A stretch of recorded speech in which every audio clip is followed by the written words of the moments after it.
예, 안녕하세요. 광주에서 펜탁스를 사용하고 있는 홍동민입니다. 시작해볼까요? 오늘 수업하는 내용은 은하수를 여행하는 촬영자를 위한 안내서 파트 2라고 해서 6월 중순경에 세기 클래스에서 진행했던 내용의 이제 뒷부분을 진행하게 됩니다. 그 앞전에는 은하수에 보정하는 그걸 제외한 은하수의 촬영 준비 혹은 이제 촬영 준비와 촬영 방법에 대해서 설명을 했다면, 이제 촬영한 뒤에 이제 나오는 결과물을 가지고 하는 보정법을 오늘 수업하게 될 건데요. 일단은 제 소개를 이제 아까 팀장님이 해주셨기 때문에 생략하고 넘어가겠습니다. 그래서 수업이 있은 뒤에 이제 은하수를 촬영한 내용을 좀 보여드리고 싶었고요. 지금 보시는 거는 지리산에서 촬영한 사진들이고, 한 6월 중순경에 촬영했습니다. 그러니까 클래스가 끝난 지 얼마 안 됐을 때 찍은 사진이고요. 참고로 올해 은하수 찍기가 굉장히 어려웠어요. 일단 날씨가 우기가 겹쳤기 때문에 달이 없을 때 사진을 찍어야 되는데, 달이 없을 때 날씨가 굉장히 짙은 구름이 가득해서 촬영이 어렵다든가, 아니면은 우기가 겹쳐서 비가 계속 온다던가, 또 아니면은 황사가 껴서 촬영이 어렵다던가 하는 여러 가지 문제가 있었기 때문에, 올해는 작년과 비교했을 때 보더라도 굉장히 촬영하기 어려웠던, 은하수 촬영으로는 굉장히 어려웠던 해 이제 같습니다. 그 와중에 짙은 습도치가 이제 제가 지난 수업에서 말씀드렸지만, 기상청에서 예보했던 습도치가 90% 이상일 때는 촬영하기 굉장히 어렵다 말씀드렸었는데, 95%대 가서 촬영했거든요. 그래서 사진을 보면 아직도 이제 뿌연 습기가 굉장히 많이 볼 수가 있고, 산도 이제 투명하게 보이는 게 아니라 이제 뿌연 습기로 가득 차 있는 모습을 볼 수 있습니다. 이제 다음에 보여드릴 사진도 거의 비슷한데요. 은하수 촬영이 이렇게 좀 어려울 수 있어요. 우리는 특히나 국내에서 촬영하기엔 어려운데, 그걸 이제 여러분도 할 수 있게끔 이제 알려드린 게 이번 시간이 될 것 같습니다. 지금 보시는 사진은 이제 지리산이라고 말씀드렸는데, 정확히 말하면 정령치를 두고 앞에 두고 이 북쪽으로 간 지역이에요. 이제 농수 저수지와 이 지리산 자락에 있는 농수 저수지, 다른 농수 저수지인데, 제가 물의 성분이 광해를 좀 먹는, 빛을 좀 감소해주는 이 성질이 있어서 부득이하게 습도가 높은 걸 알면서도 물가 근처로 가게 되거든요. 촬영을 하게 되면. 또 사람이 없기 때문에. 그래서 촬영한 이미지들입니다. 그래도 습도치가 높아도 이렇게 은하수를 볼 수도 있고요. 실제로 육안으로도 뿌옇게 보입니다. 그래서 육안으로 보고 저기 있겠다 싶어서 바로 촬영하면은 이제 사진 결과물에 이렇게 나올 수가 있고요.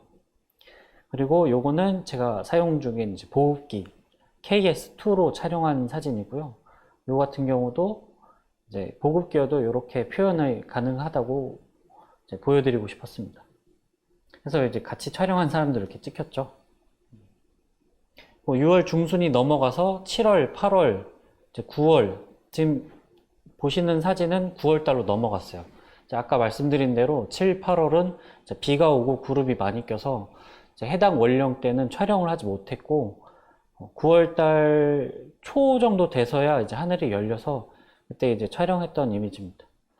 여기 같은 경우는 격포항, 이제 채석강으로 유명한 장소인데, 채석강의 동굴에 들어가서 이제 실루엣 촬영하는 장소죠. 근데 거기 말고 반대쪽으로 가면은 요트 마리나라고 해서 요트 선박을 해놓은 데가 있어요. 그쪽에 이제 방향을 봤더니 은하수가 아주 이상적으로 떠오르는 장소겠다. 또 아일랜드나 아니면 호주나 이런 데 가면은 대자연에 걸고 찍는 은하수 사진이 왠지 찍어보고 싶더라고요. 그래서 나름 그걸 상상하면서 흉내를 내봤습니다. 그래서 여기 같은 경우는 이제 무트로 내려가는 계단이 있긴 한데, 밑에 이제 돌로 되어 있는, 보통 밤에 낙지를 이렇게 잡으시는 분들이 가는 길인데 아예 밑에까지 내려가지 않았고요. 밑에는 좀 돌이 위험하더라고요. 그래서 위에 있는 계단에서 촬영했습니다. 이게 지금 사진이 두 가지 이미지인데 한쪽은 이제 건너편에 그 등대가 있어서 등대에 불빛이 왔다 갔다 하거든요. 그래서 여기 이제 등대의 불빛이 이 대륙의 한 켠을 비췄을 때 이미지와 비추지 않았을 때 여기 약간 보이죠? 저는 이게 더 예쁜 것 같아서 촬영 도중에 구름이 계속 몰려와서 지나가서 구름이랑 같이 찍힌 이미지거든요. 저는 둘 중에 보정도 어렵고 그 촬영도 어려웠지만 요 구름이 같이 찍힌 사진을 더 선호합니다. 그래서 어떤 우리가 그 표현을 한다는 것에 있어 그 사진이 어떤 뭐 은유의 메타포라고 한다고 하면 그 만들어내는 과정이 그 뭐랄까 창작의 과정이 이제 메타모포시스라는 그 변태라는 과정이라고 생각하거든요. 그래서 이렇게 촬영했던 이미지가 이렇게 뭐 구름과 함께 있는 이미지로 바꾸는 작업이 저 개인적으로 이제 이런 작업을 더 선호했기 때문에 이 오른쪽 사진을 더 재밌게 작업했던 것 같습니다. 그리고 네, 요거는 이제 그 군산에 있는 하재항인데요. 이 하재항에 그 요날 날짜도 9월 중순경이었던 것 같습니다. 그 전 촬영한 뒤에 며칠 되지 않아서 이제 원령이 남아있을 때 가서 촬영했고요. 그때 그 K3 마크3라는 펜탁스 신형 제품을 리뷰하고 있었는데 그 K3 마크3랑 그때 리뷰했던 건 이제 렌즈였는데 1650 그 스타렌즈라는 이제 신제품이었는데 이제 그걸로 찍은 사진입니다. 이제 렌즈가 워낙 좋아서 이 표현이라든가 뭐 색이라든가 뭐 발색이라든가 뭐 이런 게 굉장히 예쁘게 표현이 됐어요. 이제 최신 바디에다가 최신 렌즈를 사용해서 그랬던 것 같고요.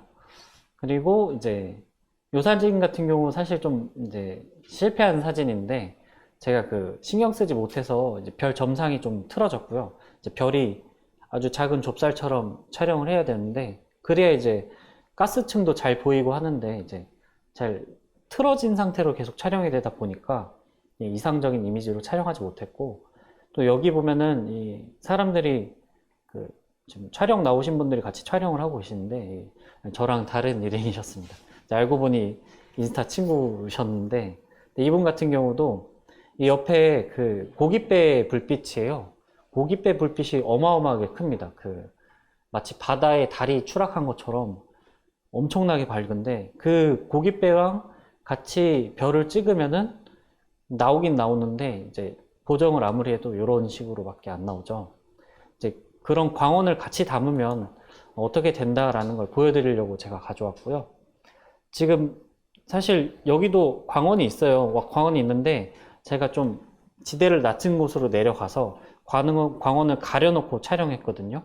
근데 이렇게 하면 이제 기계가 이제 촬영하는 빛의 범위가 너무 밝은 곳과 같이 촬영하면은 거기에 기준을 맞춰서 다이나믹 레인지를 만들기 때문에 이제 그 별 사진 촬영하실 때는 밝은 광원이 보이지 않게끔 촬영하는 게 중요하다 이런 걸 말씀드리고 싶어서 가져왔어요. 그래서 뭐 광원이 있는 그 보이는 거에서 정면에 맞서기보다는 살짝 가려놓고 촬영하는 게 좀 더 이제 보기 좋게 이제 결과물이 나올 수 있습니다. 하고 네, 요거는 이제 10월 중순경이었을 거예요. 이제 중순경에 그 이제 독립문에 걸어서 촬영한 건데 서울이 아니라 독립문이 서울 말고 또 다른 장소에 있거든요.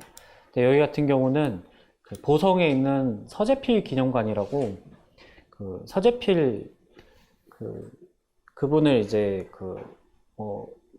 어떤 기념관을 만들면서 같이 독립문과 관련되어 있는 분이다 보니까 이제 그 똑같은 사이즈로 만들었는데 지도에서 확인해 보니까 은하수랑 걸어서 촬영할 수 있겠다 싶어서 여기는 이제 확인차 간 거고 이제 제대로 찍겠다고 하고 생각하고 간 건 아니에요.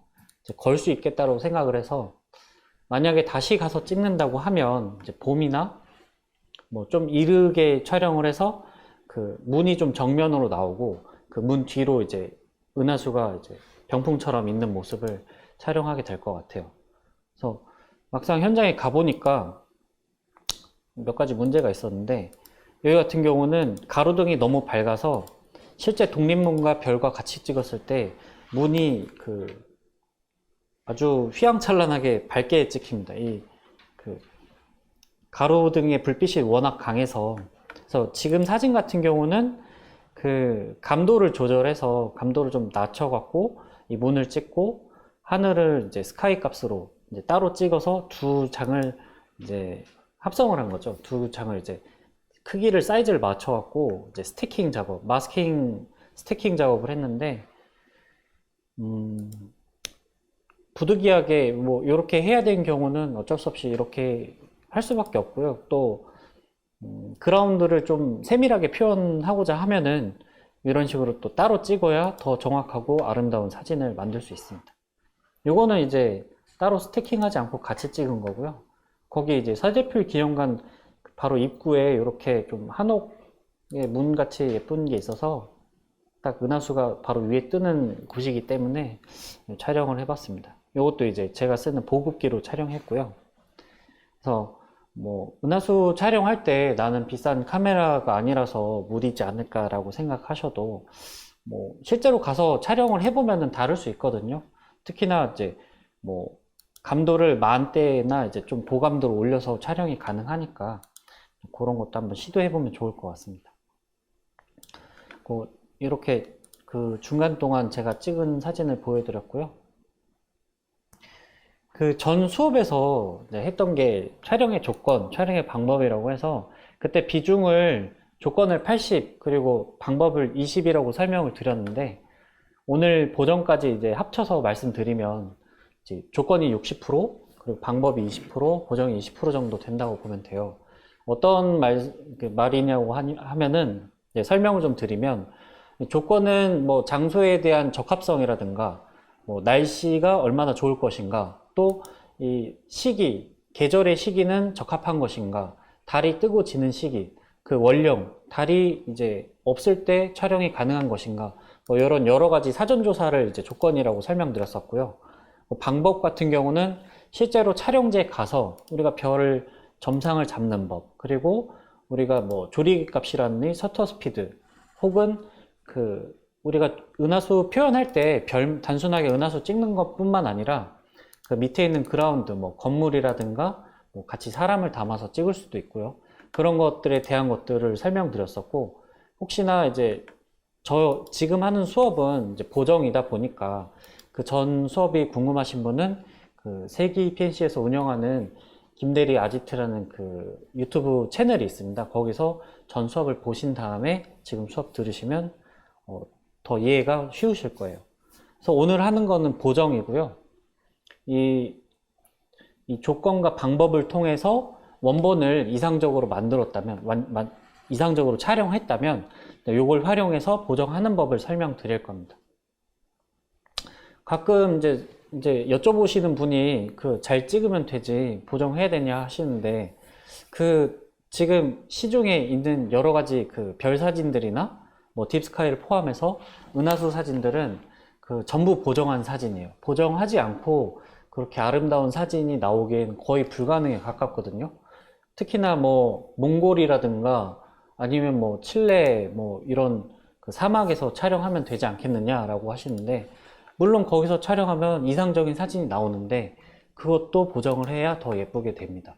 그래서 보정은 반드시 하시는 게 맞는 것 같고요. 혹시나 이제 그렇게 물어보시는 분이 이제 어떻게 보면 저는 당연한 걸 해야 된다고 말씀드리는 건데, 뭐 물어보시면은 그냥 무조건 하시라고 말씀드릴 것 같아요. 그래서 보정을 해야 잘 보입니다. 그래서 이제 제가 이렇게 정리를 해봤는데, 원본이 좋아야 보정도 잘 먹고요. 이거는 이제 은하수 사진뿐만 아니라 다른 모든 사진에도 마찬가지입니다. 해서 촬영을 처음부터 찰떡같이 잘 되어야 보정도 잘 먹고요. 또 찰떡같은 촬영을 하려면은 뭐 날씨라든가 장소라든가 그런 여러 가지 조건들이 잘 맞아야 되고요. 제가 아까 했던 얘기, 똑같은 얘기를 하는 거죠. 그래서 제가 제일 중요하게 생각하는 거는 이 준비 작업이 제일 잘 되어 있어야 나머지도 이제 차곡차곡 제대로 된 단계를 거쳐서 이제 원하는 사진을 얻으실 수 있다는 말씀을 드리고 싶었어요. 그래서 다시 역으로 말씀드리면 최적의 날씨와 최적의 장소 그리고 조건들이 되어야 좋은 찰떡 같은 촬영을 할 수 있고, 찰떡 같은 촬영이 되어야 이제 좋은 원본이 나오고 그 원본으로 좋은 보정을 할 수 있습니다. 이제 요거 같은 경우는 그 촬영을 했을 때 이게 전 수업에 보여드렸던 자료인데요. 지금 보시는 왼쪽 사진이 좀 살짝 플랫한 사진이, 요게 거의 원본에서 밝기 보정만 한번 누른 거거든요. 아마 플러스 0.5 정도 밝기가 됐을 거예요. 그래서 지금 그냥 육안으로 봐도 이 원본 사진에서 어느 정도의 형태가 보이죠. 그리고 오른쪽에는 제가 이제 스택 작업을 한 뒤에 보정을 한 상황입니다. 지금 뭐 커브값, 뭐 포토샵, 뭐 라이트룸 이제 여러 가지 단계를 거쳐서 최종 보정한 이미지인데요. 지금 보시는 요 원본의 사진에서 이제 오른쪽 사진으로 이제 바뀌어가는 이 스태킹 작업과 보정 작업을 알려드릴 겁니다. 그 은하수 사진 보정할 때 키워드라고 제가 3개를 꼽아 봤는데 이 3가지 정말 중요하거든요. 첫 번째로 대비, 그리고 두 번째로 색온도, 세 번째로 노이즈 감소. 그 대비는 당연히 이제 이 전 사진을 보면 어두운 데는 어둡고 밝은 데는 밝고, 이 색온도, 요 불그스름한 부분과 이 점점 가면은 이 성운에서 보여지는 개조의 표현, 이런 것들이 그 보정하는데 가장 중요하게 생각하고 보정하고, 보정할 때도 요걸 생각하면서 보정을 해야 이상적인 형태로 가는데 근접할 수 있거든요. 일단은 뭐 제 방식이니까 혹시나 이제 보정하면서 그거를 염두에 두고 보정한다 하면은 좀 더 쉽고 또 빠른 보정을 하실 수 있을 거라 생각이 됩니다. 해서 이제 대비가 제일 중요하고요. 이 색온도 같은 경우는 그 우리가 은하수나 밤하늘 뭐 이런 표현 볼 때 이 색온도로 보통 표현이 되거든요. 여기 보면은 이 밤하늘의 이 어두운 부분에 있는 색온도와 이 들어가면 들어갈수록 있는 색온도가 이 경계 구분이 이 스무스하게 들어가는데, 이 자연스럽게 되는 이런 과정들이 제일 보정할 때 중요하다 생각하고 보정해야 되고, 또 노이즈 감소 같은 경우는 보면은 저희가 이제 어두운 곳, 결국 달이 뜨지 않는 별빛만 가득한 어두운 곳에서 촬영하기 때문에 노이즈는 생길 수밖에 없고요. 별빛이 워낙 작으니까 그 우리가 밤을 그냥 그냥 찍기만 해도 검정색에는 뭐 단순히 검정색만 있는 것은 아니지만 워낙 정보량이 부족하다 보니까 필연적으로 노이즈가 생깁니다. 근데 이건 ISO 노이즈기도 하고요. 뭐 색 노이즈기도 하고요. 우리 뭐 핫픽셀이라고 해서 뭐 빨갛고 파란 그런 픽셀 노이즈기도 하고요. 뭐 그거 외에도 다양한 이유로 노이즈들이 있는데, 이 노이즈를 어떻게 하면 적절하게 그 노이즈처럼 보이지 않게 할 것인가, 아니면 이 노이즈를 감소시킬 것인가에 중점을 두고 보정을 해야 합니다. 그래서 제가 볼 때는 제일 중요하게 보정을 할 때 둬야 되는 게 대비라고 보고요. 결국은 밤하늘을 밤하늘처럼 만들어주고 은하수를 은하수처럼 만들어주는 것이 이 대비라고 생각합니다. 그래서 이 차이를 좀 더 명백하게 만들어주고, 형태나 색채나 톤을 좀 더 진하게 만들어주고, 또 그 특성의 차이를 뚜렷하게 만들어줘야 이 표현이 될 거예요. 이렇게 이제 단어만 이렇게 말씀드리면 좀 어려울 수 있는데, 어차피 이제 한 워크플로우를 보시면은 어떤 기준으로 하고 있는지를 아실 수 있을 거예요. 그래서 제가 하는 보정 순서는 이제 참고로 이제 유튜브에 다른 여러 그 은하수 하시는 분들 거 보고 이제 주로 해외 것들을 본 다음에 제 나름대로 어레인지한 순서예요. 그래서 무조건 이렇게 하실 필요는 없고, 여기서 이제 필요하신 것만 발췌해서 사용하시면 될 것 같습니다.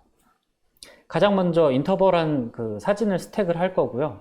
다음에 스택한 사진을 라이트룸에 불러서 원본 파일도 보정하고 주변 정리도 하고 광도 표준화 뭐 이런 작업들도 하고요. 그 포토샵에서 커브 작업을 하는데, 포토샵에서 커브 작업을 하는 이유는 그 마스킹 레이어 기능 때문에 이렇게 진행을 하게 되고요. 이제 마지막으로 이제 그걸 가져와서 이게 제일 중요한 마지막 작업이 제일 이제 활용점정이 되는데, 이제 커브 작업이 끝난 원본을 가지고 은하수 표현도 하고 전체적인 표현이 뭐 어떻게 좀 더 화려하게 될 것인가 좀 더 만져보고 사진 분위기를 봤을 때 이게 주변에 있는 다 초록초록한데 하늘도 초록초록하면 더 예쁘겠다 해서 컬러 그레이딩, 컬러를 어느 정도 맞춰주는 작업을 또 합니다. 그런 걸 이제 최종적으로 하게 될 거예요. 그래서 이제 별 스택 프로그램, 저는 이제 CQ에이터라는 프로그램을 쓰는데 이제 굉장히 가볍고 쉬우면서 이제 무료거든요. 원래 DSS라고 딥스카이 스태커라는 그런 프로그램을 그 딥스카이 하시는 분들은 이제 주로 쓰시는데 이 프로그램 같은 경우는 그것보다 좀 더 가볍고 항목도 적을 뿐더러 프로그램 배우는 것도 뭐 한 30분이나 뭐 20분이면 금세 배울 수 있는 가벼운 프로그램이라 요거를 추천드립니다. 결과물도 아주 잘 나와요.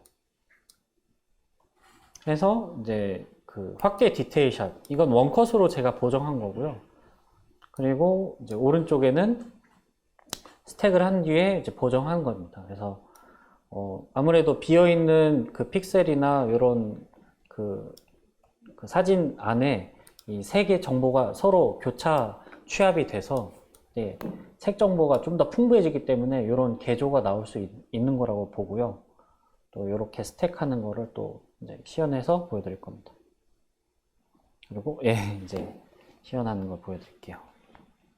CQ에이터라고 이제 구글에 검색하면 맨 처음에 뜹니다. CQ에이터 이렇게 다운로드라고 뜨고 눌러서 들어가면은 이제 다운로드해서 이렇게 들어오는데 가장 최신의 버전 눌러주면은 이제 새로운 사이트로 들어왔죠. 이제 여기 있는 다운로드 요것을 항목을 다운 받으시면 되고요. 이제 사용이 영어로 되어 있긴 한데 여기 매뉴얼 누르면은 항목에 대한 설명들이 있어요. 요새 이 구글 크롬이 굉장히 좋기 때문에 한국어 번역 누르면은 이게 다 설명이 됩니다. 그래서 이건 보시고 프리웨어인 거죠? 네, 프리웨어입니다. 그리고 업데이트나 펌웨어도 계속 지원이 되는 네, 거죠? 지금 개발자분이 계속해서 업데이트하고 계셔서 뭐 새로운 기능을 계속 추가하고 계세요. 그래서 뭐 저 같은 경우는 요게 제일 간편하고 편해서 쓰는 건데 다른 프로그램 사용하셔도 괜찮아요.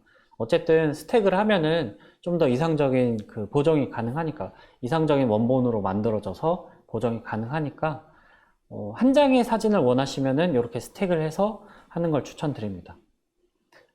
그래서 이제 다운을 받으면은 이렇게 저는 압축까지 풀어놨으니까 프로그램 한번 열어서 보여드릴게요.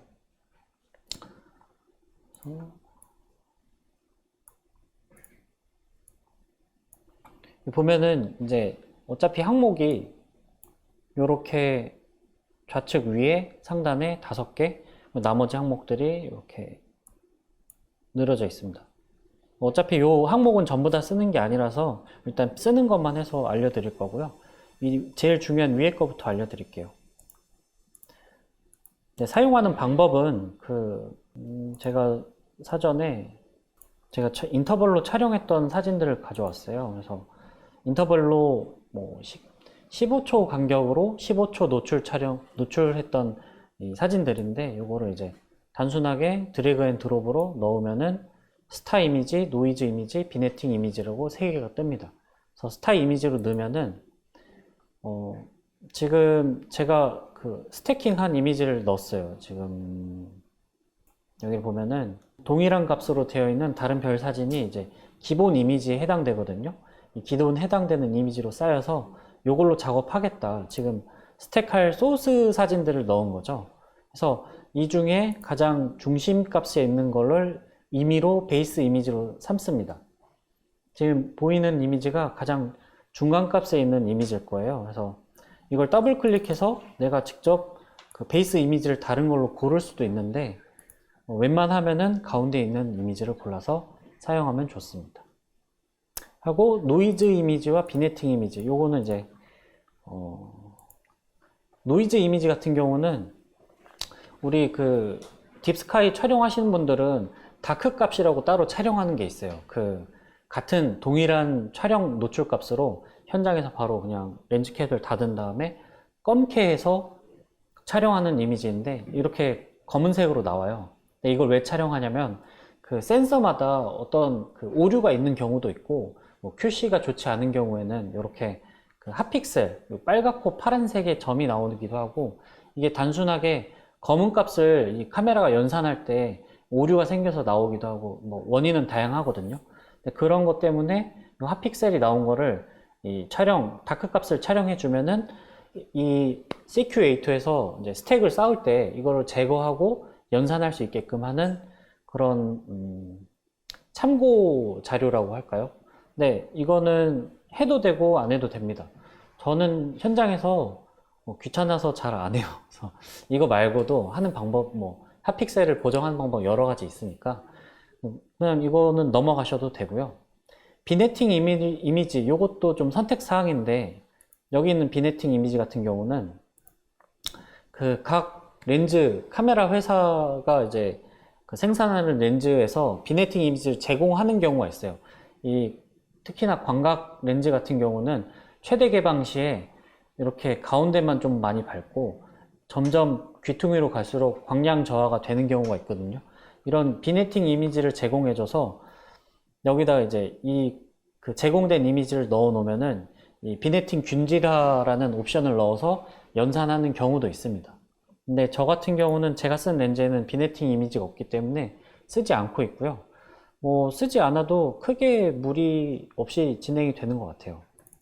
그래서 아웃풋 같은 경우는 최종 결과 이미지를 내가 이제 정해주는 건데, 뭐 스타트해서 이 결과를 연산해서 나오는 결과 값의 이미지를 뭐 지금 30장의 스택한 이미지가 결과 값을 제가 뭐 임의로 세기의 게임이라는 이미지로 저장을 해 볼게요. 이렇게 하면은 최종 결과물은 세기의 게임으로 저장이 됩니다. 이런 식으로 처음에 설정 5개, 저 같은 경우는 스타 이미지와 이제 자동으로 생성되는 베이스 이미지, 그리고 아웃풋 설정, 요 두 가지만 해줬죠. 드래그 앤 드롭 해주고 세 개의 이미지만 정해주고, 이제 그 나머지 밑에 거를 이제 또 설명을 드릴게요. 보면은 요 CQ에이터에 그 두 가지 기능이 있는데, 이 별을 그 스택을 쌓아줘서 좀 더 선명하고 이제 화려한 별로 만들어 주는 것과, 테일즈라고 해서 그 우리 별 돌리기라고 하죠. 이렇게 꼬리 만드는 그런 작업도 지원을 합니다. 근데 오늘은 은하수만 하니까요. 이제 얼레인 스타 요 작업만 해보도록 할게요. 그리고 여기서 제일 중요한 옵션인 프리즈 그라운드를 체크해 줍니다. 프리즈 그라운드는 이제 땅 부분에는 이 별 돌리기는 작업을 하지 않고 이 위에만 수행하겠다. 이 땅 부분에는 그런 스택 작업의 연산을 하지 않겠다라는 그런 체킹 기능이에요. 그래서 요거를 체크해야 스택할 때 이 땅 부분이 흔들리지 않습니다. 어떻게 보면 스택이란 게 그 별이 흘러가는 거를 그 별의 좌표를 맞춰서 하나의 좌표로 이제 합쳐주는 과정이기 때문에 이 땅 부분도 같이 흔들리기 마련이거든요. 실제로 그 포토샵으로 이 스택 작업을 수동으로도 할 수 있는데, 그 작업을 하면은 꼭 레이어 마스크를 해서 이 땅 부분을 또 이제 체킹을 해줘야 되는 작업을 해야 되는 번거로움이 있습니다. 근데 이 CQ에이터 같은 경우는 이제 바로 이제 프리즈 그라운드를 체크해서 진행할 수 있게끔 만들어 놨어요. 그래서 요 스카이 리즌 누르면은 지금 마우스 커서를 PC로 갔을 때 지금 보라색의 원형 동그라미가 나오죠. 요게 이제 이제 휠을 돌리면 이렇게 커졌다 작아졌다 하는데, 요거를 이제 그 좌클릭, 왼쪽 클릭을 하면은 이렇게 색칠을 할 수 있습니다. 하늘에 해당되는 부분만 이렇게 칠해주면 되고요. 너무 바짝 칠할 필요가 없는 게, 바짝 칠하면은 이 바짝 칠한 부분에 겹치는 그라운드, 이 땅 부분이나 아니면은 뭐 건물이라든가 이런 부분이 흔들리거든요, 같이. 별을 고정해 놓고 사진을 조금씩 움직이는 걸 합쳐주는 작업이다 보니까 이 집은 옆으로 이렇게 늘어져요. 이렇게 체킹을 같이 해주면요. 그래서 이렇게 밤하늘만 체킹해주고 선택해주면 되고요. 그 오토 브라이트니스랑 이 하이 다이내믹 레인지, 이 다이내믹 레인지를 좀 더 그 폭넓게 잡아보고 싶다, 뭐 이런 거 체킹해주면 더 좋고, 제가 하는 걸 제가 하는 옵션을 설명을 드리는 겁니다. 그리고 오토 브라이트니스, 이게 그 조명, 그 노출 균질화 하는 작업을 얘가 1차적으로 이 프로그램이 실행을 하거든요. 그래서 이것도 체킹해주면 좋고, 그 리무브 다이나믹 노이즈, 다이나믹 노이즈라고 해서 아까 그 핫픽셀을 포함한 그런 노이즈를 이제 자체적으로 조금 지워주는 작업을 수행을 하는 겁니다. 뭐 이거는 처음부터 옵션이 들어가 있을 텐데, 그 왜곡 보정을 이 프로그램 자체에서 진행을 해요. 그래서 이거는 그냥 체킹 해주시면 되고요. 요 밑에 있는 거는 저는 잘 쓰지 않는데 간단하게 설명을 드리면, Reduce Light Pollution이라고 그 광해를 자체적으로 지운다는 옵션인데, 체킹하는 게 오히려 별로 이제 좋은 이미지가 나오지 않더라고요. 저 같은 경우는 생각보다 이 체킹하는 게 더 안 좋은 것 같아서 하지 않고요. 이 Enhanced Star Starlight, 이게 그 별빛을 좀 강하게 만들어 주는 건데, 이게 좀 제가 차라리 포토샵에서 하는 작업이 좀 더 나은 것 같아서 쓰지 않습니다. 그리고 머치포 픽스, 픽셀스, 요거 같은 경우는 이제 그 4개의 픽셀을 하나로 만들어줘서 좀 더 그 해상력, 그 해상도를 좀 포기하더라도 디테일을 좀 더 정교하게 만들겠다라는 옵션인데, 이거를 쓰면은 사진 크기 자체가 줄어들어서 쓰지 않아요. 타임랩스기는 쓰지 않고요. 뭐 저희는 보정을 sRGB로 하는 게 편하니까 하죠. 우클릭 하면은 어도비 RGB로도 할 수 있는데 sRGB 어차피 계속 작업하기 때문에 이렇게 해서 이제 스타트 누르면 됩니다. 실제로 이제 설명을 드리면서 제가 좀 오래 걸렸는데 실제로 해보면은 이렇게 오래 안 걸리죠. 그냥 체킹 하고 바로 스타트 누르면은 이렇게 진행이 돼요. 컴퓨터 성능에 따라서 걸리는 시간이 다른데, 요 컴퓨터 같은 경우는 한 5분 미만으로 끝날 것 같아요. 지금 3분 30초 뭐 이렇게 뜨죠. 수업을 위해서 저는 미리 돌려놨습니다. 그래서 끄고요.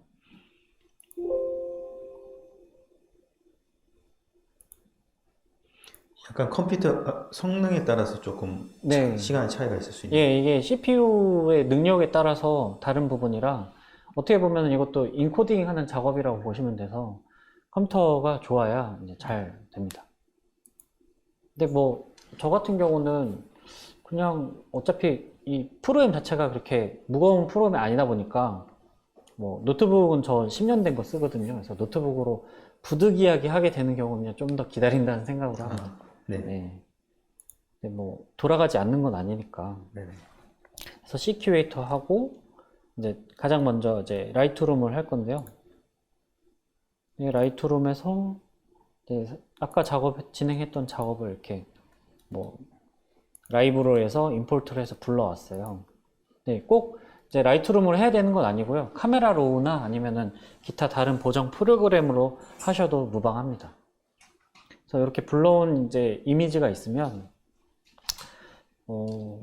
이제 저 같은 경우는 LRGB라고 해서 그 딥스카이 보정하는 걸 한번 연습해 보다가 괜찮은 것 같아서 차용해 오는 건데, 컨트라스트 올려주고, 활기, 채도, 바이올런스랑 세츄에이션 많이 올려주면은 이 색온도가 굉장히 그 진하게 만들어지는 걸 볼 수 있는데, 이렇게 하면은 지금 요 밤하늘이 가지고 있는 색이 굉장히 과장되면서 어떻게 분포해 있는지 알 수 있죠.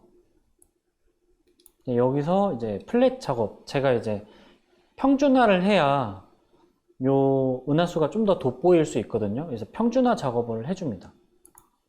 뭐 다른 프로그램에도 아마 마찬가지로 있는 거일 텐데, 그라데이션 툴이라든가 뭐 브러쉬 툴이라든가 뭐 원형 툴이라든가 뭐 이런 것들을 활용해서 이런 균질화 작업을 해주거든요. 지금 색온도와 색조 영역을 만져서 이 밤하늘을 플랫하게 이제 만들어주는 작업을 하고 있습니다.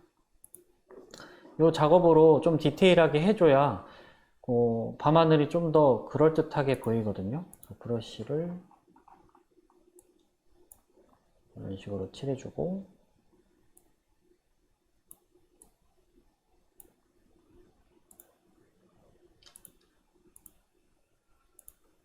그리고 참고로 이 지역 같은 경우는 이제 왼쪽에는 그 가로등이 있고 오른쪽에는 어선과 등대가 있어서 이 두 가지의 색온도가 달라요. 이 두 가지의 불빛이. 그러다 보니까 이 밤하늘에 촬영된 이 색온도 값이 이렇게 다를 수밖에 없는 겁니다. 한쪽은 보라색이고 한쪽은 파란색이고 이 색온도의 주파수가 다르기 때문에 이 색이 뒤틀려 있는 거죠. 그래서 이걸 좀 편편하게 펴줘야 그 은하수를 보정할 때 좀 더 부드럽고 자연스럽게 보정할 수 있습니다. 그래서 그런 작업을 하고 있는 거예요.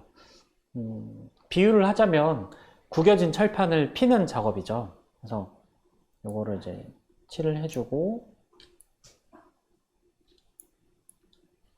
참고로 이제 국내 상황이라서 이런 작업을 많이 하는 겁니다. 이게 해외면은 이렇게 할 필요가 없을 수도 있어요. 이게 국내는 굉장히 그 힘든 촬영 환경이기 때문에 개인적으로 생각하건데 해외 작가분들도 우리나라 와서 촬영하는 거 쉽지 않으실 것 같아요. 뭐 이런 식으로 플랫하게 이제 디테일하게는 안 했지만 어느 정도 잡혔죠. 그래서 위쪽에는 광도가 좀 부족한 거니까 조금 더 칠해줄게요. 은하수를 촬영할 때 조금 환경적이거나 이런 거 방해 요소가 우리나라가 더 많다는 건가요? 그러면? 예, 굉장히 힘들어요. 그 우리나라 같은 경우는 워낙 밝고 뭐 도시도 많고 길도 가로등이나 고속도로도 잘 되어 있고 그래서 촬영지 찾는 게 정말 어려워요. 저도 웬만하면은 그 제가 찾아서 가려고 하는 편이 이제 촬영할 수 있는 장소가 얼마 없으니까 유명한 촬영지에는 이미 현장에 도착하면 막 한 20명, 30명 막 있거든요.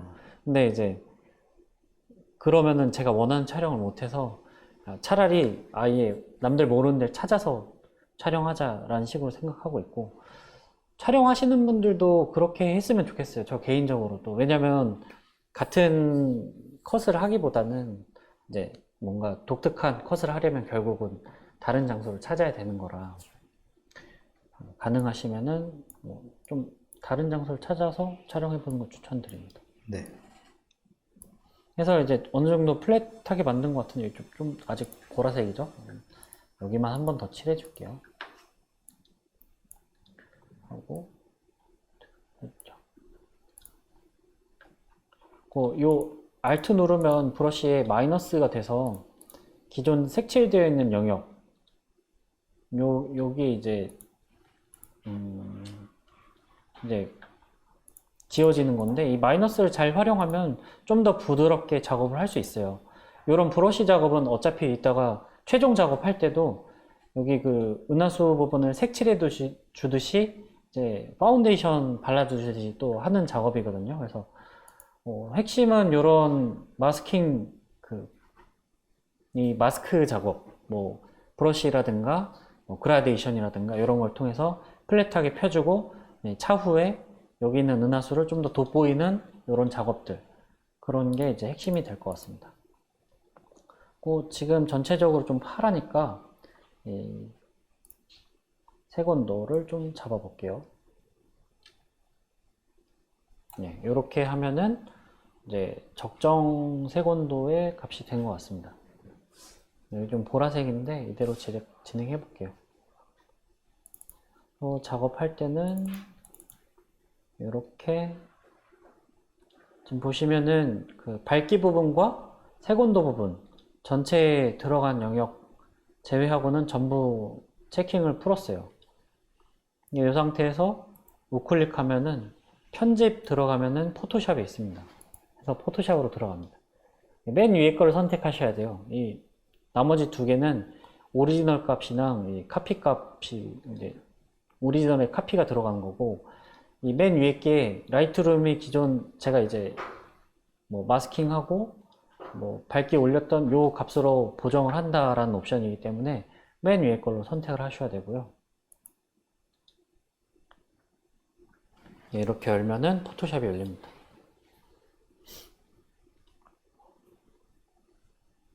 혹시나 그 채팅에 질문 있으면은 말씀해 주세요. 네, 알겠습니다. 네.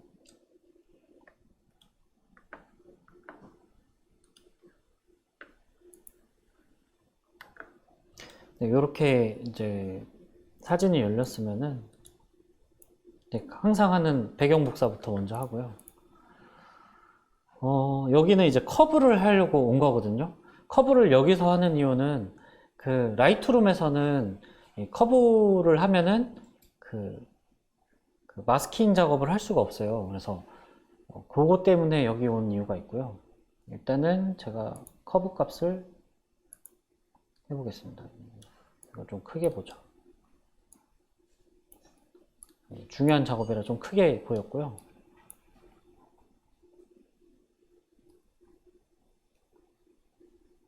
보면은 여기 지금 은하수가 희끄무리하게 보이실 텐데, 보통 은하수의 정보값은 히스토그램으로 봤을 때 이 오른쪽에 좀 치우쳐져 있거든요. 그래서 여기 있는 걸 만져주면은 보이죠? 보이시죠? 보통 이 곡선을 S자로 만들어주면 그 대비 곡선이라고 하거든요. 뭐 강한 대비, 중간 대비, 뭐 입력을 하면 이렇게 S자로 곡선을 만들어줍니다. 그래서 지금 은하수를 보면서 만져주면 돼요. 지금 어느 정도 제가 볼 때는 좀 더 어두워도 될 것 같거든요. 이런 식으로 S자를 만들어준다는 감으로 좀 여기 요 은하수만 좀 도드라지게 나오죠? 이 정도로 하면 될 것 같고요. 어두운 걸 더 어둡게, 밝은 걸 더 밝게 하는 게 이제 대비 작업이다 보니까 이렇게 해주면은 그라운드가 아주 새카맣게 돼서 잘 안 보이죠. 이런 작업을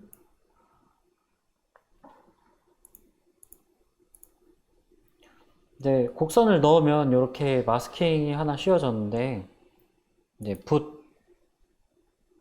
붓툴을 가면은 이제 저 같은 경우는 지금 붓 사이즈를 키우고 있어요. 우클릭해서 키워도 됩니다. 그래서 이제 이 마스킹에다가 검은색을 칠하면 이 곡선 값이 먹지 않죠. 그래서 이렇게 칠하면은 곡선 값이 먹지 않습니다. 그러면 이제 밤하늘에만 칠해진 거죠. 물론 이제 그 좀 디테일하게 뭐 셀렉트 작업하고 뭐 이렇게 따서 이 그라운드만 선택해서 작업을 할 수도 있어요. 근데 저 개인적으로는 이제 시간이 그렇게 많지 않을 뿐더러 이렇게만 해도 예쁘게 나오는 것 같아서 이렇게만 하고 있습니다.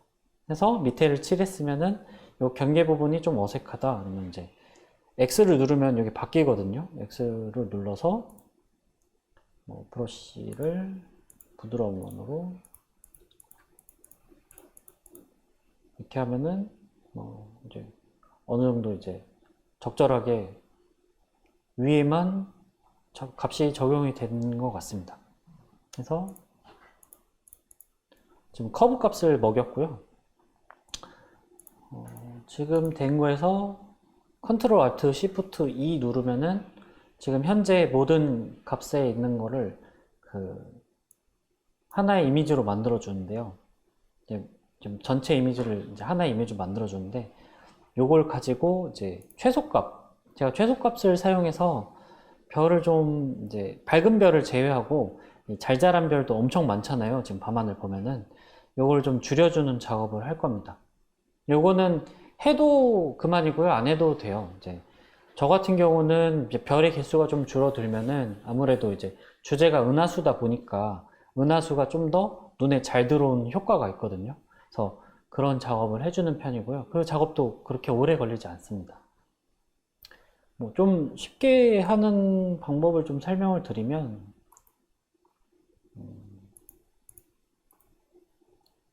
일단은 선택에 들어가면 색상 범위라는 게 있습니다. 색상 범위 들어가서 밝은 영역을 놓은 다음에 범위가 255가 최대일 거고요. 허용량이 50% 정도 되면은 웬만한 별들이 선택이 되거든요. 여기 밑에 보는 이미지가 지금 선택되어 있는 이제 그걸 말해주는 건데, 일단은 이렇게 하고 확인을 누르면은 지금 좁쌀같이 반짝반짝 할 건데, 확대를 해볼게요. 이제 별이 선택되어 있는 거 볼 수 있죠. 보면은 밝은 별들은 이렇게 선택이 되어 있는데 잘 자란 별은 선택이 안 돼 있어요. 그래서 이 별을 선택한 뒤에 선택 영역 확장 한번 눌러주면은 네, 지금 이 별에서 조금 더 커지거든요. 선택 영역 확장해주고 그래서 뭐 이건 해도 그만 안 해도 그만인데 페더라고 이제 픽셀 선택 영역을 좀 더 부드럽게 해준 건데 뭐 1이나 2나 상관없습니다. 이 정도 해주고 전이 나은 것 같은데요. 다시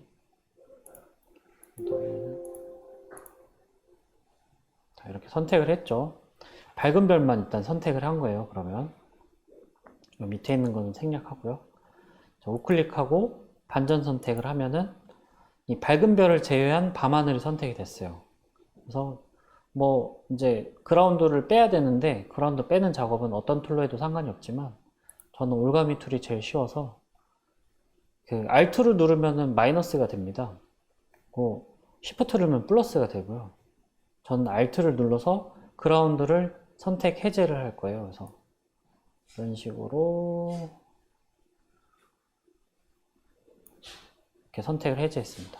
하면은 지금 밤하늘만 선택이 됐어요. 별을 제외한 밝은 별을 제외한 밤하늘만 선택이 됐죠. 그래서 여기 필터 보시면은 기타에 있습니다. 기타의 최소값이라고. 최소값을 선택을 하면은 이 보존에 이제 원형률로 가야 돼요. 이 방형으로 되면은 애매한 이미지가 나오고요. 원형률로 가서 이 반경 저 같은 경우는 제 카메라 기준 0.3에서 0.5 정도 매기는데 아마 각 카메라나 아니면 사용하신 사용값에 따라 다르실 수 있어요. 근데 뭐 아마 좀 과하면은 안 이쁘더라고요. 그래서 저는 0.3이나 0.5 정도. 지금 보이는 이미지는 별 점상도 아주 잘 잡혔고 최소값도 세게 안 해도 될 것 같아서 전 0.3으로 입력하겠습니다. 하면은 이제 연산이 되면서 최소값 작업을 진행을 하고 지금 최소값이 진행된 이미지거든요. 확대를 해서 이거는 이제 넓게 봐도 좀 애매하긴 한데 비포 애프터인데 잘 안 보이죠. 근데 확대해 보면 좀 다르고요. 보정할 때 또 다릅니다. 해서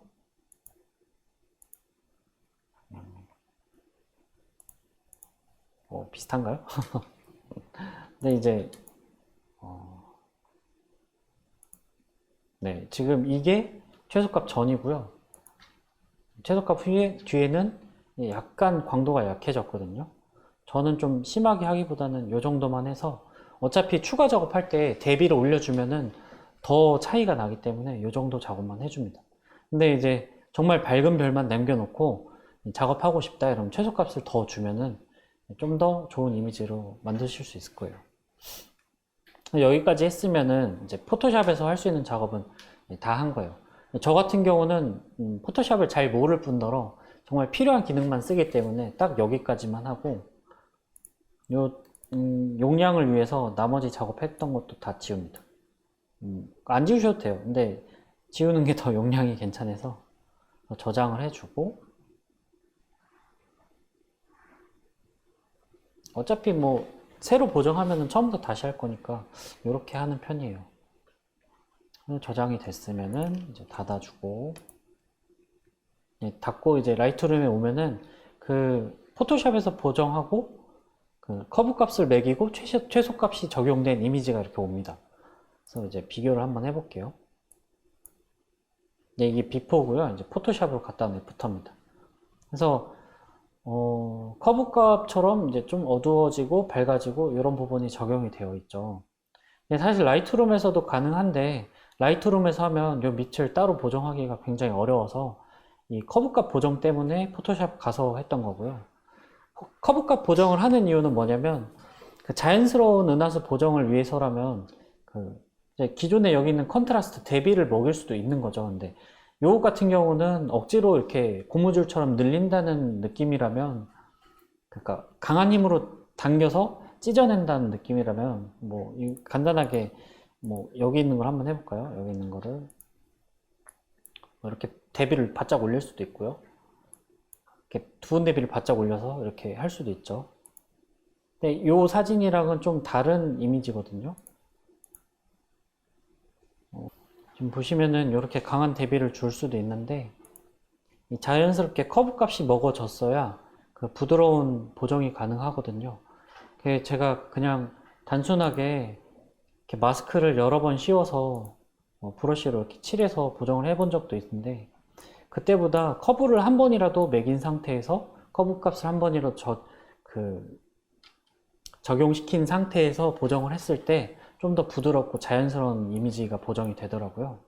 커브 값을 적용하기 위해 포토샵으로 부득이하게 갔던 겁니다.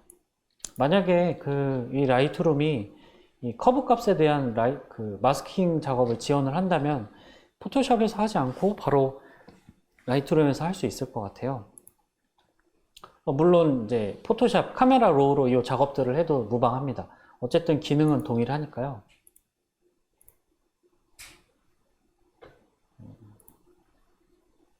그래서 지금 가져온 이 커브 값의 이미지로 작업을 한번 해볼게요.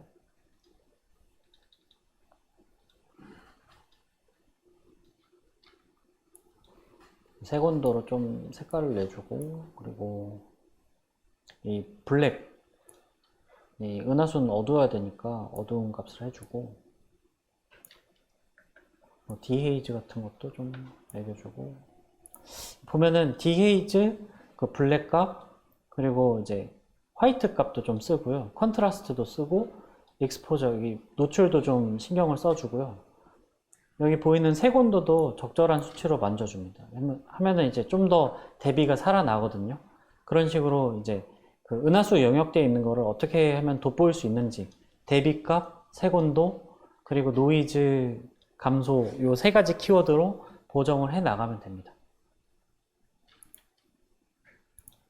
그라데이션 같은 경우도 이렇게 뽑아서 다크를 좀 뺄 수도 있고,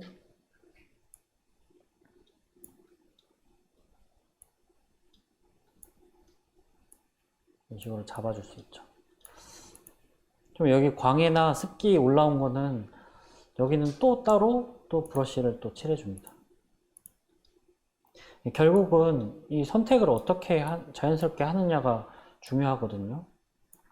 이런 식으로 Alt, Shift 눌러가면서 이제 자연스러운 보정을 생각하면서 계속 만들어줘 나가야 됩니다. 지금 이제 센터 영역에는 좀 빼주고, 여기 광해 같은 경우는 억지로 지운다고 지울 수 있는 게 아니거든요. 여기 같은 경우는 그 광해가 올라와서 색 정보가 그렇게 많지가 않아요. 풍부하게 담기지도 않고. 그래서 저는 오히려 그냥 남겨두는 보정으로 합니다. 줄여도 크게 줄여지기 어렵고,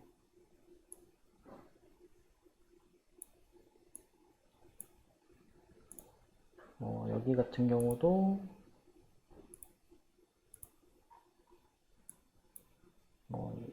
Alt 눌러서 선택 영역만 좀 신경 써주고, 틴트 맞춰줘서 이제 보라색 기운이 살짝 있던 것 같아서 이렇게 맞춰줬어요. 맞춰줬으면은 은하수 보정할 때 항상 이제 하는 건데, 이 가운데 있는 암흑성운이라고 해서 은하수를 가로지르는 요 검은 부분이 있어요. 이 검은 부분이 좀 도드라지면은 더 예쁘게 보이거든요. 그래서 블랙값 올려주고, 디에이지 살짝 올려주고, 칠해주면은 Alt 눌러서 부드럽고 자연스럽게 살짝 남겨주고, 이런 식으로 이제 검게 칠해져 있는 부분을 좀 더 검게 보여준다. 이렇게 해주면 될 것 같고요. 이런 식으로 작업을 하면 될 것 같고, 또 여기 도드라지는 그 은하수의 모습들이 있거든요. 이런 부분도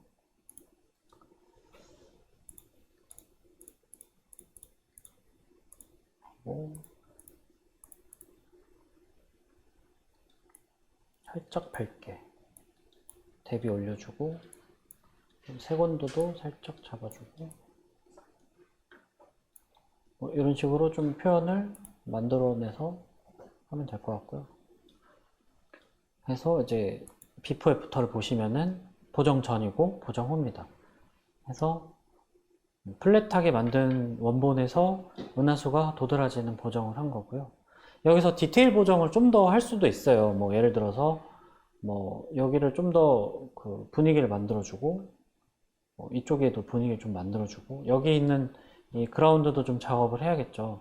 보면은 밤에 찍었기 때문에 여기 같은 경우는 이렇게 보이시죠? 핫픽셀 보이시죠? 네, 이런 빨간 점들.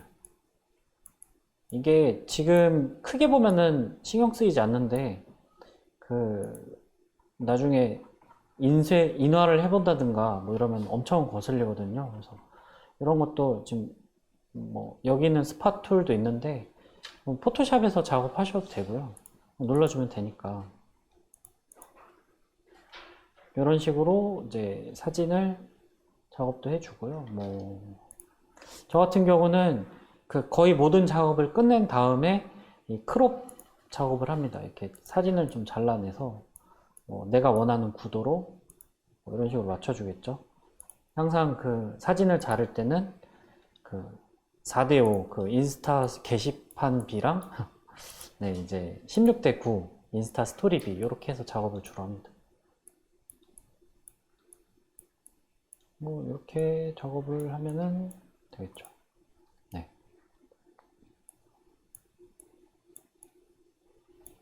그래서 이제 더 디테일하게 추가 작업을 할 수도 있어요. 뭐 추가 작업이라고 하면은 그라데이션 툴 및 브러쉬 작업으로 네, 이런 식으로 만들어 주겠죠. 근데 좀 이게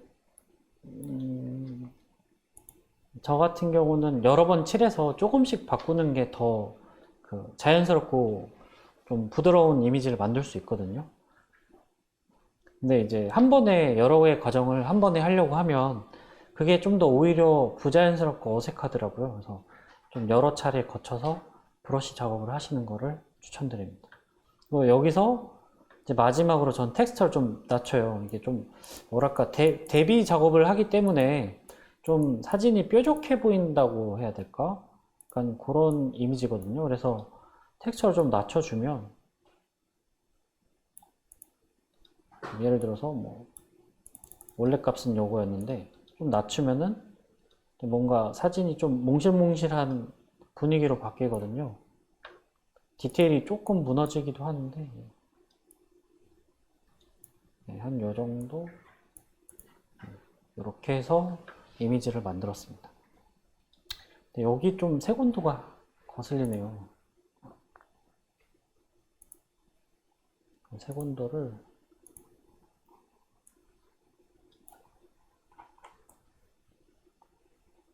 이렇게 무작위로 이렇게 열심히 이 배경부터 한 다음에 이 밑에도 작업을 합니다. 뭐 예를 들어서 붉은 이 땅이 되게 예쁠 때는 붉은색을 좀 도드라지게 작업을 해주고요. 그리고 그 어떤 그림자는 좀 더 칠해줘서 그림자가 좀 더 도드라지게 만들어주고 그런 일반적인 풍경 보정할 때 쓰는 작업을 당연히 여기도 같이 해줍니다.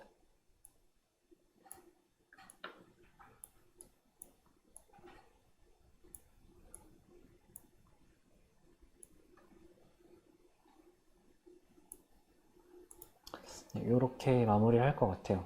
이 사진은 이런 식으로 진행이 될 것 같고요. 그래서 이제 내보내기에서 사진을 완성을 하겠죠. 일단 이렇게 진행해 봤고요. 제가 요번에 그 실습에 필요한 사진을 몇 개 준비해 봤어요. 그 사전에 아마 다운 받으셨을 텐데 그 은하수 예제 이미지라고 요거는 롤리 스피크라고 그 은하수로 이제 테마를 잡아서 그 유튜브도 하고 이제 수업도 진행하시는 그런 사이트 운영하시는 분 채널 이름이 롤리스피크인데 그분이 이제 배포하는 이제 은하수 예제 사진 중에 하나입니다. 그래서 요거는 이제 좀 같이 해보는 게 어떨까 해서 요걸 한번 진행해 볼 건데요. 지금 보시는 사진은 그 아마 미국일 거예요. 저도 정확하게 어딘지 모르겠는데 그 미국의 사막으로 알고 있고요. 여기는 이제 원컷으로 찍어도 아주 선명하고 예쁘게 나오는 그런 장소입니다. 지금 보는 거는 원컷 원본이고요. 예, 우리나라가 엄청 힘든 촬영 환경일 뿐이지, 예, 호주나 뭐 몽골이라든가 뭐 미국, 뭐 대자연인 나라로 가면은 이렇게 촬영이 가능합니다.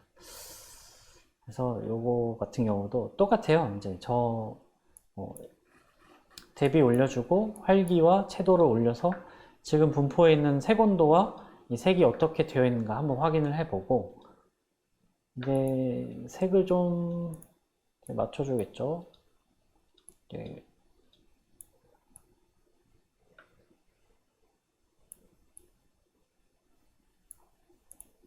이런 식으로 맞춰줄 것 같아요. 맞춰주고,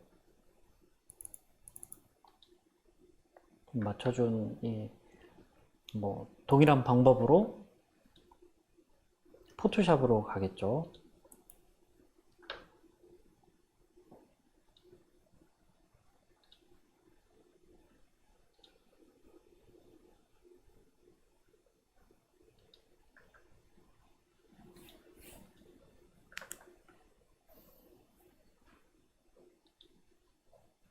예, 포토샵으로 왔습니다. 예, 포토샵으로 왔으면은 이제 또 복사를 하고, 예, 여기 보면은 옵션에 곡선을 또 들어가고요. 예, 아까와 똑같은 작업을 하겠죠. 전에 설명드렸다시피 은하수는 여기 이 맨 앞에 이 슬루프 있는 부분에 있기 때문에, 네, 해외에서 촬영한 사진은 역시 커브만 잡아도 이렇게 도드라지는, 예, 아름다운 이미지가 나오죠.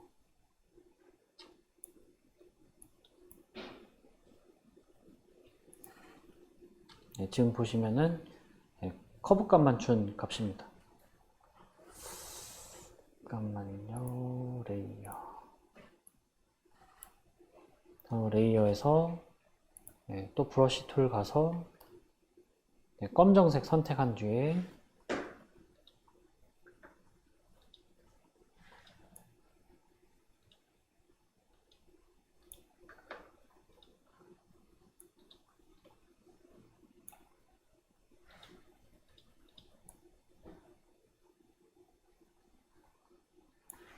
네, 이렇게 원하는 영역, 이 밤하늘에만 곡선을 해서 선택을 했고요. 같은 작업을 하겠죠.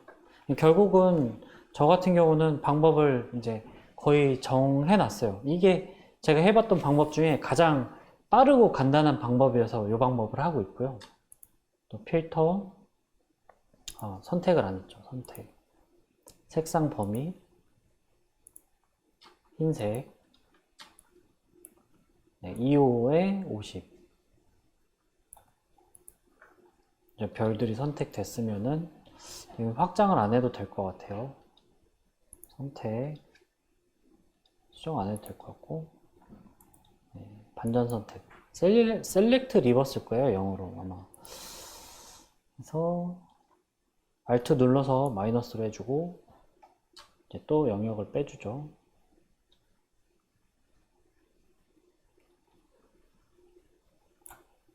그래서 밤하늘만 선택된 상태에서 또 필터, 기타, 최소값 해서 원형률로 전 0.3으로 했는데 이번에는 0.5 정도로 할게요.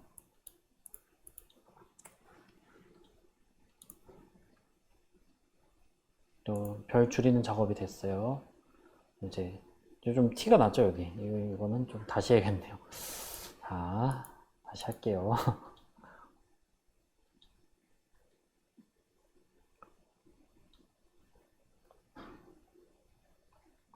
이거 좀 많이 티나서 안 되겠네요. 이거 좀 셀렉을 예쁘게 하는 방법이 있는데, 잠시만요.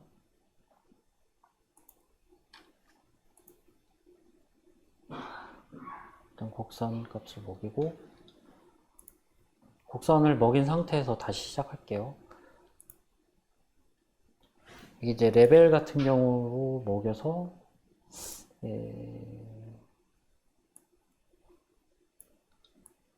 이렇게 좀 지나치게 만든 다음에 선택, 필터, 일단 이거를 하기 전에 제가 순서를 까먹어서 잠시만요.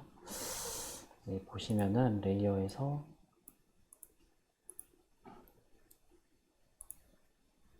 네, 같은 방법으로 별을 선택해 주고요. 그래서 이 선택한 상태에서 그냥 지나갈게요. 일단은 요거에서 이제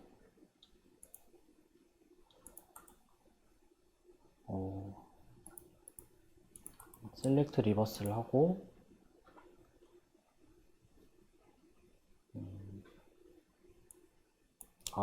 이렇게 하면 안 될 것 같은데요. 일단은 이렇게 해서 전체 선택으로 한번 진행해 볼게요. 원래는 세부적으로 그 색상 선택을 한 다음에 이렇게 따는 방법이 있는데 제가 버전이 달라서 그런가 헷갈려서 일단은 이걸로 한번 해보겠습니다.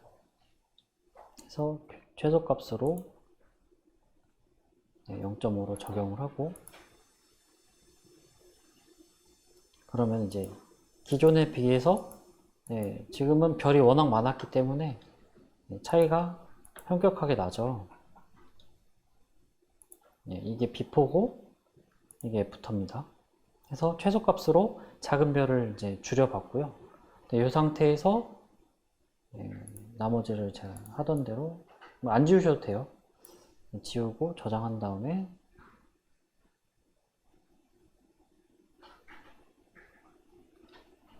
컨트롤 S로 저장했습니다. 그래서 이제 닫고요. 해당 이미지가 불러왔죠. 보면은 이제 비포고 애프터입니다.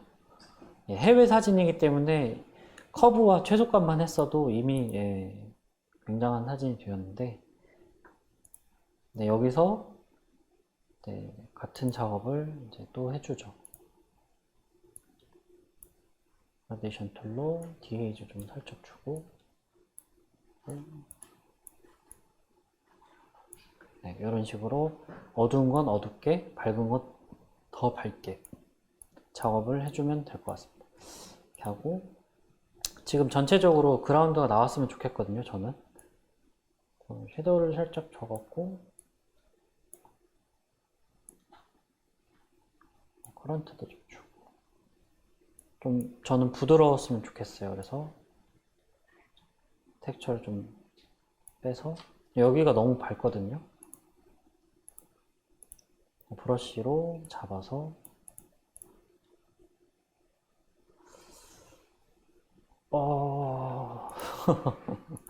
네. 그 은하수 보정하다 보면은 자주 생기는 일인데요. 이게 아무래도 브러쉬라든가 뭐 각종 툴을 많이 쓰다 보니까 이제 컴퓨터에서 이제 과열돼서 꺼지기도 하고요. 램이 부족해서 꺼지기도 합니다.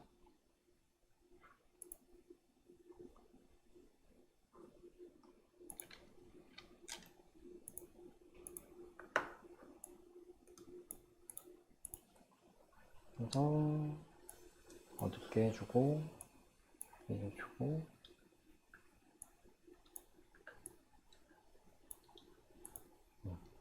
저는 요거를 이런 식으로 정리할 것 같은데요. 원본을 비교해서 보면은 추가 보정을 한 거고요.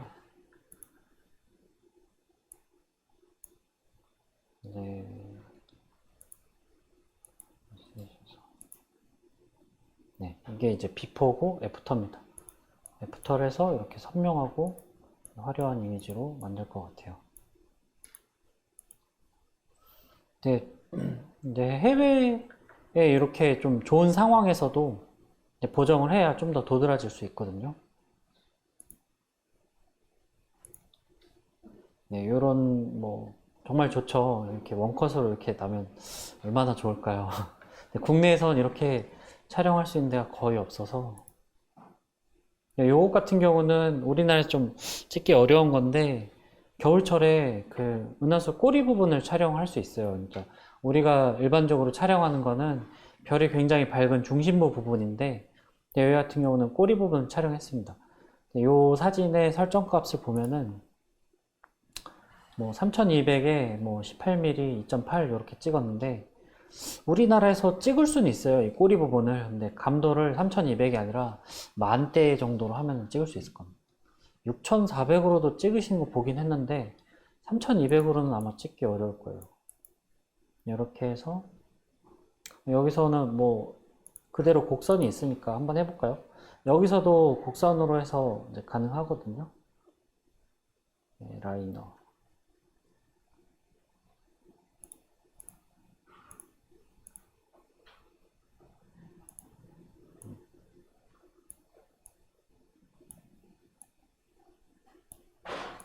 네, 그라운드 작업이 뭐 이렇게 크게 어렵지 않겠다 생각하면은 네, 이 상태에서 커브를 바로 해도 됩니다.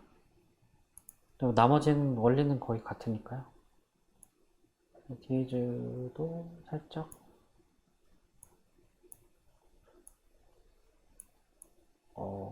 특히나 꼬리는 굉장히 섬세한 작업이 필요해요. 이게 대지에 있는 이 광해의 빛과 이 별빛이 섞여 있는 작업이기 때문에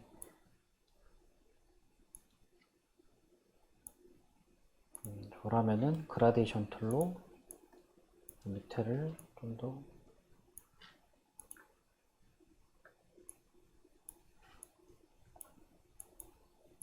일부러 이제 그라데이션 툴에서 도시 부분을 좀 어두운 걸 좀 보이게 하고 화이트를 누르면 여기 실제 광원 부분이 좀 줄어들거든요.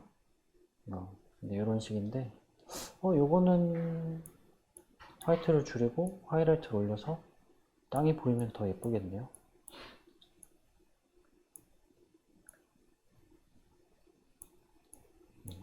네, 이런 식으로 작업을 합니다.